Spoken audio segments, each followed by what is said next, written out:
So I want us to really understand what a rapid fire test is because this is kind of foundations of all marketing. So it doesn't matter if you're doing cold email, it doesn't matter if you're doing LinkedIn ads, Facebook ads, some other, even SEO, all a lot of stuff need to be A/B tested. And rapid fire testing system is something that I kind of took from Facebook ads methodology, put them into LinkedIn ads because I'm a LinkedIn ad specialist, and now I've actually put it into a methodology around cold email. So I'm kind of standing on the back of giants, but creating it specifically for cold email. A lot of people just create one campaign, they try one or really mixed up broad targeting persona, and they just don't understand why things aren't working. So what I suggest we do with rapid fire test is we try to send enough emails. This is why I like to use instantly. It's why I also like to send a lot of emails up front because it gives us the opportunity to get enough impressions to give us data significance, which is really important. So if you're a marketing demand gen marketers or growth marketers, data-driven marketers, real experts who work in these big B2B SaaS companies, they all work with these kind of methodologies, and they're not that hard to understand, and it's just a fancy way of saying that we do loads of tests. So as a smaller business owner, you just understand this concept, A/B testing, split up your campaigns so they're not just all mixed in one. So for example, I'm testing VPs of marketing versus founders. I want to know who's going to react better. Is the VP of marketing or the founder? That's one of my tests. Next test is I want to know whether or not having a strategy of no personalization or just going straight into the pitch versus having AI first liners, which one are going to do better. So those are all and within that, I'm going to be testing 3 different copy.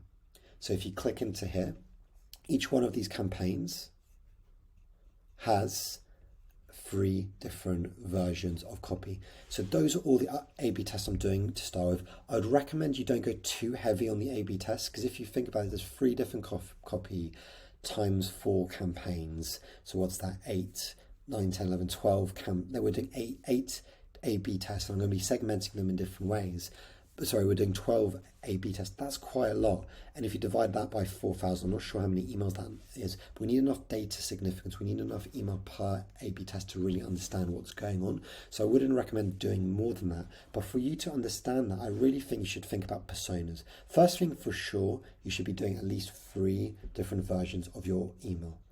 And this goes into, I talk about this later in the how to write an email. So we're going to do 3 different value props, but then you should be thinking about, okay, who is my persona? Is it founders? Is it marketing departments? Is it sales departments? Is it recruitment? Should I go for the HR? Should I go for marketing?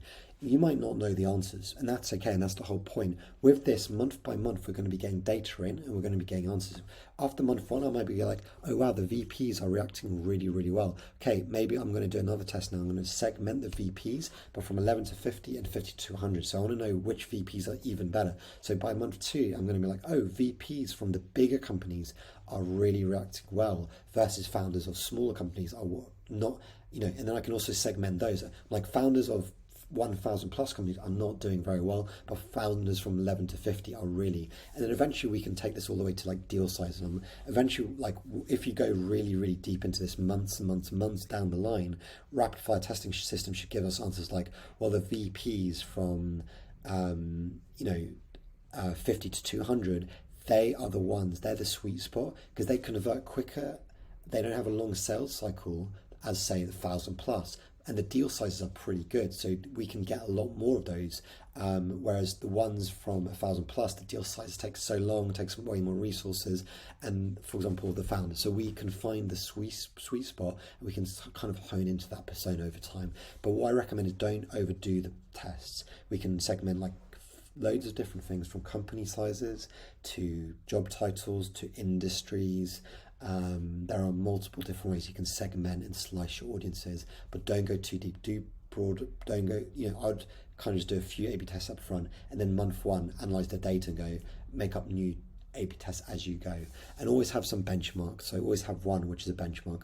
That's generally the kind of theory around rapid fire testing. So we're trying to test some like major things up front, and then we're going to get answers. Then we're going to test things next month, and over time we're going to be testing and getting more and more answers, iterating to success, getting better replies, getting more percent replies, getting more percent meetings, and then you can even put that into your like sales calls and how many of those you convert into signed deals, and then eventually you're going to have a customer acquisition cost, or how many people are converting from each campaign, a percent of people converting from each campaign, which is kind of the holy grail. You want to know how, what is your return on investment from this campaign, and you can include things like salary of someone spending X amount of time on this this channel, full-time job or part-time job or whatever.